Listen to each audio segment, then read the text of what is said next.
জায়গায় অডিটোরিয়াম পর্যন্ত এসে যদি ককটেল বিস্ফোরণ করতে পারে, তাহলে এই নিরাপত্তা ব্যবস্থা নিয়ে আমরা মনে করি যে আগামীর বাংলাদেশ এবং বাংলাদেশের জনগণ একটা অস্থিতিশীল সংকটের দিকে যাচ্ছে। অন্তর্বর্তীকালীন সরকারকে, প্রশাসনকে এই জায়গায় আমরা সতর্ক হওয়ার জন্য আহ্বান করছি। প্রোগ্রাম যখন শুরু হয়, এই ঘটনা আমাদের প্রোগ্রাম স্থলে ককটেল বিস্ফোরণ হয় এবং এই ককটেল বিস্ফোরণ হয়, প্রথমে একটি ককটেল বিস্ফোরণ হয়। তখন যখন আমরা দেখতে পেয়ে নিচে চলে আসি জেলা এনসিপি নেতৃবৃন্দ কয়েকজন, তারপর পরে আমাদের সামনে আরও একটি ককটেল বিস্ফোরণ হয়। যখন ককটেল বিস্ফোরণ হয় আমরা তখন তাদেরকে ধাওয়া দেওয়ার চেষ্টা করি এবং সে সময় তারা পালিয়ে যায় এবং এখানে তখন কোনো হতাহতের ঘটনা ঘটে নাই। কিন্তু আমাদের প্রশাসনের প্রতি আমরা প্রচণ্ড হতাশ।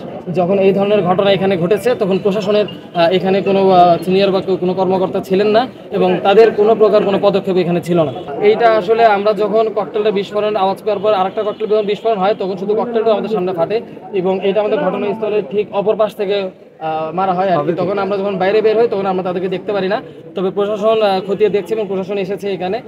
আমরা যদি তারা যদি বাইরে অনেকগুলো সিসিটিভি ক্যামেরাও আছে ওই গলিতে যে পাশ থেকে ককটেলটি বিস্ফোরণ হয়েছে, তারা যদি আসলে খতিয়ে দেখে তাহলে হয়তো বা আমরা দেখতে পারবো যে কারা এটি ঘটিয়েছে। তবে আমরা ধারণা করি যে আওয়ামী লীগ পালিয়ে গেছে, কিন্তু তাদের দোসরগুলো এখনও আছে এবং তাদের যে দালালগুলো আছে তারা এখনও আছে এবং আওয়ামী লীগকে পুনর্বাসন করার যারা দায়িত্ব কাঁধে তুলে নিয়েছে তারা এই ঘটনাটি ঘটিয়েছে বলে আমরা মনে করি। বিভিন্ন জায়গায় দেখছি এইরকম গুরুত্বপূর্ণ স্থাপনায় এইভাবে ষড়যন্ত্র এবং চক্রান্তের অংশ হিসেবে এইরকম হামলা করার পরও আজকে তারা আমাদের একটা ইন্টারনাল সাংগঠনিক সভা চলছে, আমাদের যারা সাংগঠনিক কমিটিতে আছে, সেই জায়গায় অডিটোরিয়াম পর্যন্ত এসে যদি ককটেল বিস্ফোরণ করতে পারে, তাহলে এই নিরাপত্তা ব্যবস্থা নিয়ে আমরা মনে করি যে আগামীর বাংলাদেশ এবং বাংলাদেশের জনগণ একটা অস্থিতিশীল সংকটের দিকে যাচ্ছে।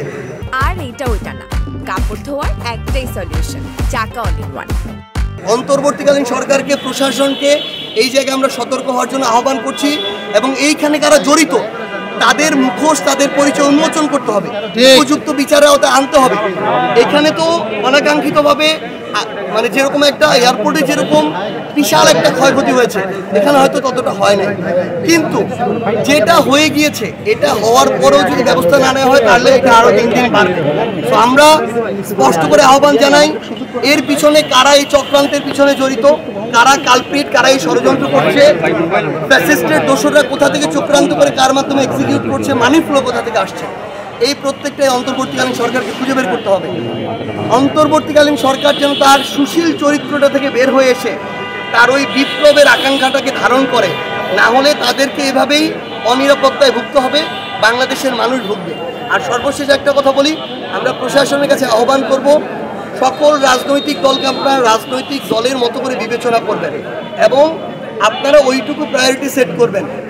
আমরা একটা রাজনৈতিক দলের বেলা একরকম নিরাপত্তা, আরেকটা বেলা আরেক রকম নিরাপত্তা যদি করি, কোনো একটা অনাকাঙ্ক্ষিত ঘটনা বাংলাদেশের অস্থিতিশীলতার কারণ হতে পারে। সেই জায়গায় আমরা তাদের আরও অ্যাক্টিভ পার্টিসিপেশন চাই এবং আরও প্রফেশনালিজম দেখতে চাই।